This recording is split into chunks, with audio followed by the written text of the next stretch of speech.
Welcome to another video. Now in this video, I'm going to be walking through the steps of downloading, installing and configuring OBS Studio for recording videos such as these. Without further ado, let's get started. So the first thing you'd want to do is go ahead and open up Google Chrome or any other browser that you have installed on your computer and do a search for OBS Studio. And the first result that shows up is the OBS Studio website. I'm going to go ahead and click on that. Now once I get to the OBS Studio website, we have a few options. We have a Windows installer, the Mac OS installer, or the Linux installer. Now you would actually select one of these based on your operating system. In this case, I'm going to be installing it on a Windows computer and I'm going to go ahead and select Windows. As soon as I select Windows, it's going to go ahead and download a installer file that's going to go to my downloads folder. Now once installed, I'm going to go ahead and click on the file and it's going to go ahead and open up a window for me to go ahead and install OBS Studio on my computer. I'm going to click on next. I'm going to go next again. It's going to tell me where it's going to install the application, which is in my C drive program files, and I'm going to go ahead and install it. Now that is a process of going ahead and installing OBS Studio. Now the next dialog box essentially tells me that the installation is complete, and I do have the option to launch OBS Studio automatically when I click finish, and you can also go ahead and launch the release notes. In this case, I'm going to leave this checked because I do want to launch OBS Studio, but I'm not going to read the release notes for now. I'm going to go ahead and click finish. And when I do, the system is going to launch OBS Studio. Now it does open up the auto configuration wizard, which gives me the option to optimize OBS for streaming and recording as secondary, or optimize just for recording and streaming will be optimized as secondary. I'm going to go ahead for this tutorial, select optimize just for recording. We will be streaming, however, but I will set those settings up myself. I'm going to go next. It's going to tell me the base canvas resolution, use current as 1920 by 1080, which is essentially a 1080p resolution, which is great for me. And it's going to try and set it to 60, but 30 is fine. For this purpose of this, I'm going to set it at 30 frames per second for the purpose of these sort of screen capturing videos. And I'm going to go next. It has noticed that I do have a GPU. This is an onboard GPU. So it's the AMD H.264 encoding. I'm going to leave it at that. It's going to set high quality medium file size, which is great. And 1920 by 1080 and 30 frames. I'm going to apply these settings. Okay, and now let's go ahead and maximize the window. And here is our OBS Studio interface. Now, to make things easier for myself, I like to make a few changes here. The first thing I like to do is to change the audio mixer. At the moment, it does show up as horizontal, but I like to make it vertical so I can actually have more tracks displaying. And what I'm going to do is click on this little button over here and I'm going to say vertical layout. So that'll actually change it to a vertical layout, which is more ergonomical for myself. The next thing we would like to do is set OBS for recording and live streaming. So click on the settings tab and it'll open up a dialog box. Now in the general settings, everything can be left at default. The only thing I'd like to change is I like to show a confirmation dialog when stopping recording.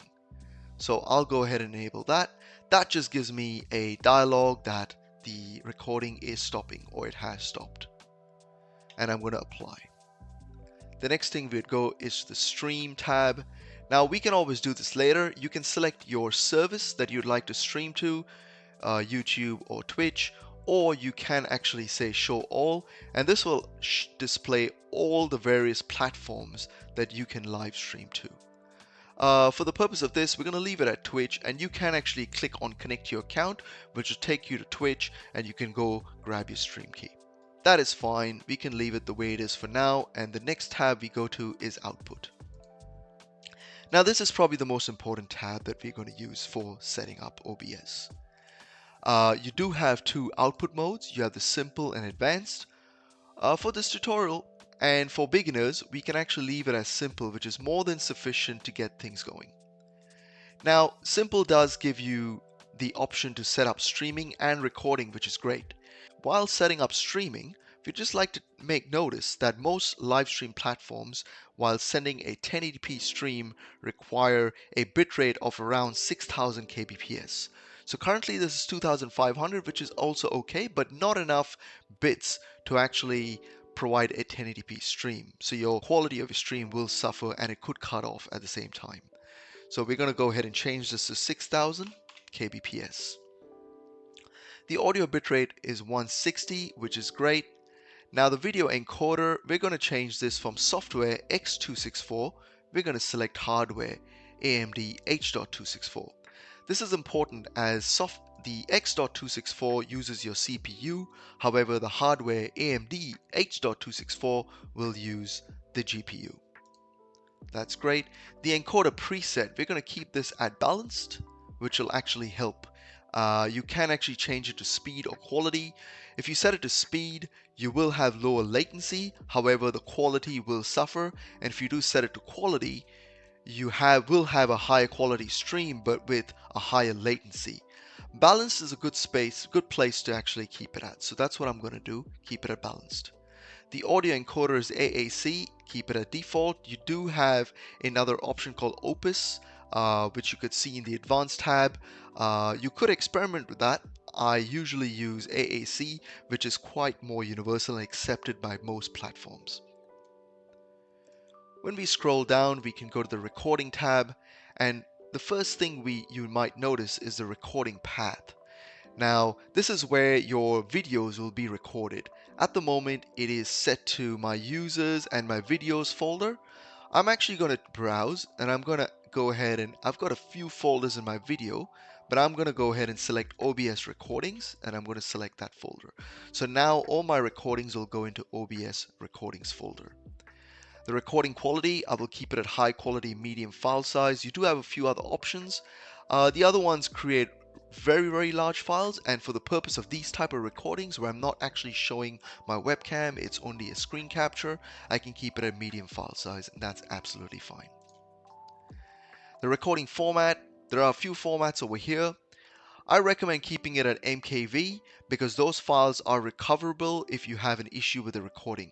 You could actually select MP4 or MPEG-4.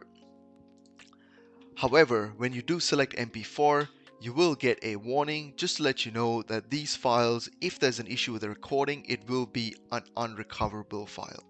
So just for safety, I like to keep it MKV and always make changes to the file later on by using an external software to re-encode it as an MP4 file.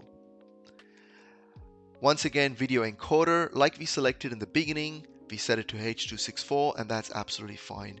The audio encoder, as I mentioned, you do have the AAC or the Opus option. I like to keep it AAC, but feel free to experiment with Opus as well. You may get better results. Audio track is 1 because we're going to send everything to audio track 1, which I will discuss later on. And those are all the settings needed in the output tab. Click on apply and now go to the audio tab. The audio tab is quite straightforward. We want to keep the sample rate the same and channels we do want to keep it stereo. You do have a few different options depending on your stream or your recording, but stereo works for most situations.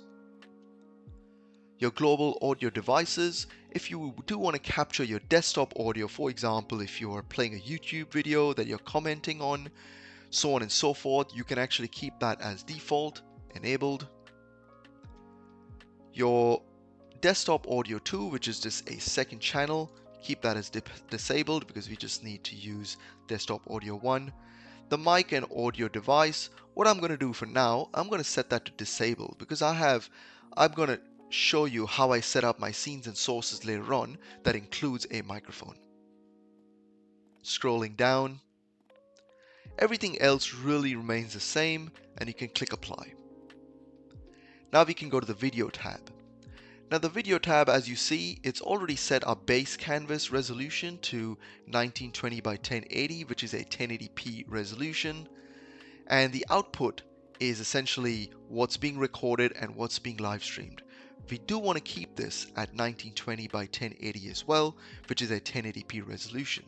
You could drop it down to a different resolution. However, if you do that, just keep in mind that your computer will have to work harder to rescale that resolution.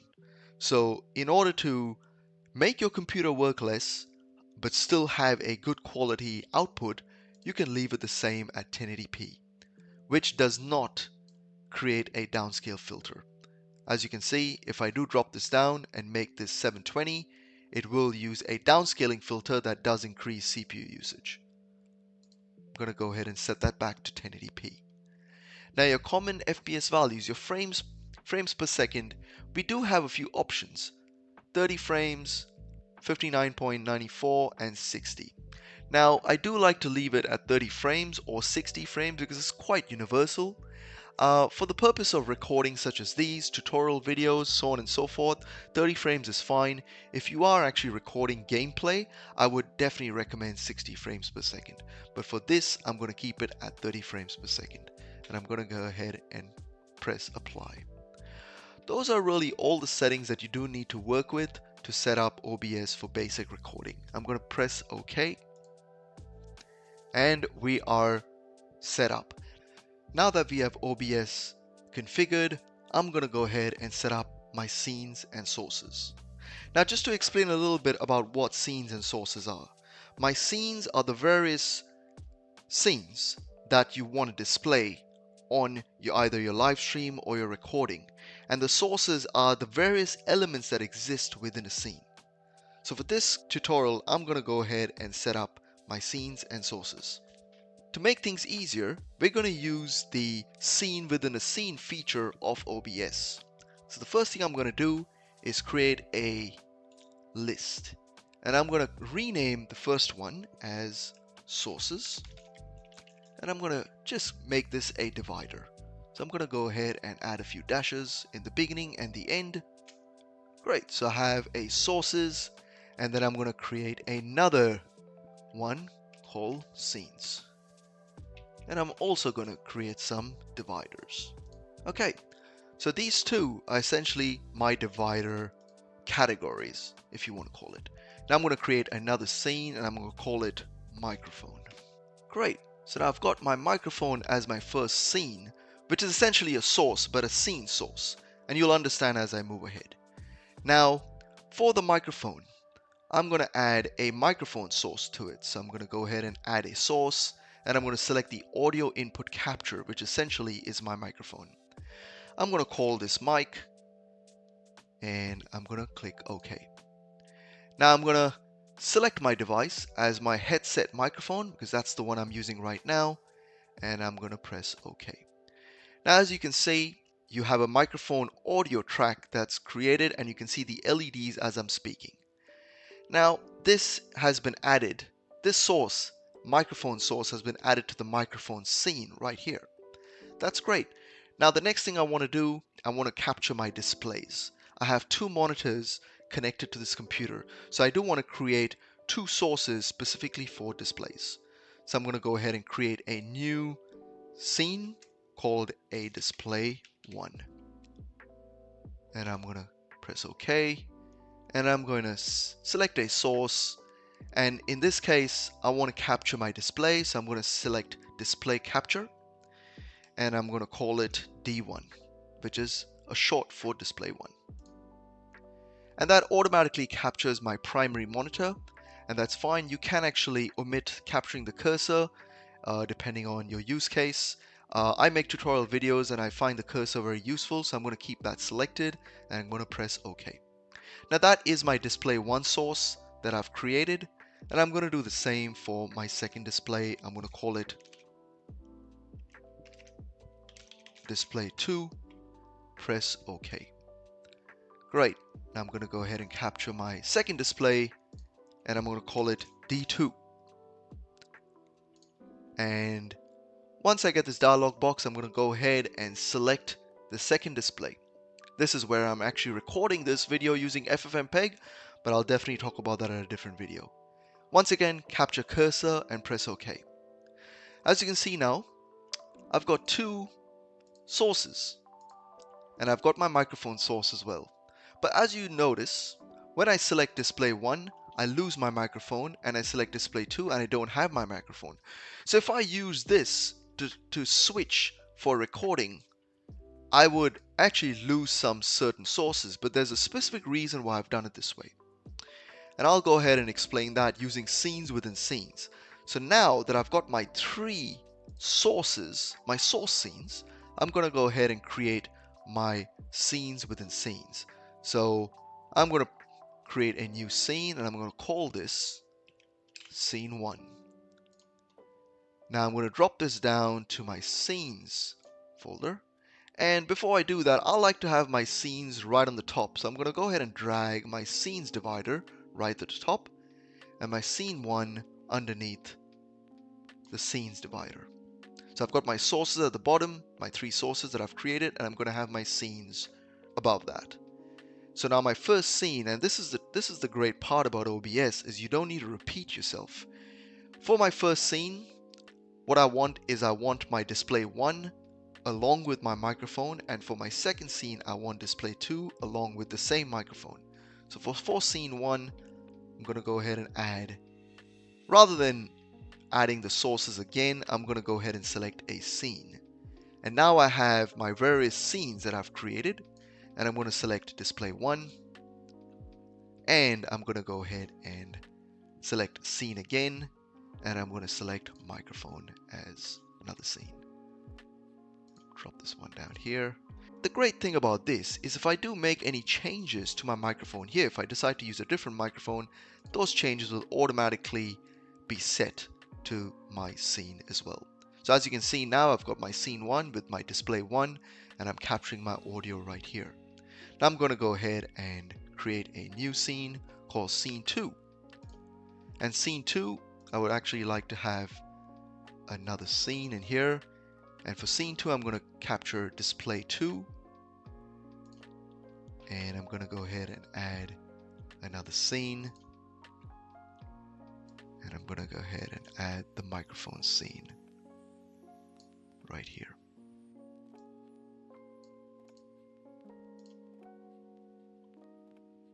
And so now, as you can see, I have the display 2 and microphone in scene 2 as well. Now, when I do switch between my scenes, as you see, the scenes are changing, but my microphone still stays there. So of course, you can make this as complicated and as advanced as you want, but on a basic level, when I'm making these tutorials that just capture my displays and my audio, this is great for that. And if I do make any changes to the microphone right here, it will automatically apply to these scenes. So that's really how I set up my scenes and sources. Thank you for watching. This is the end of this video. I really appreciate if you like, share, and subscribe. This really helps me make more of these tutorial videos. Thanks for stopping by.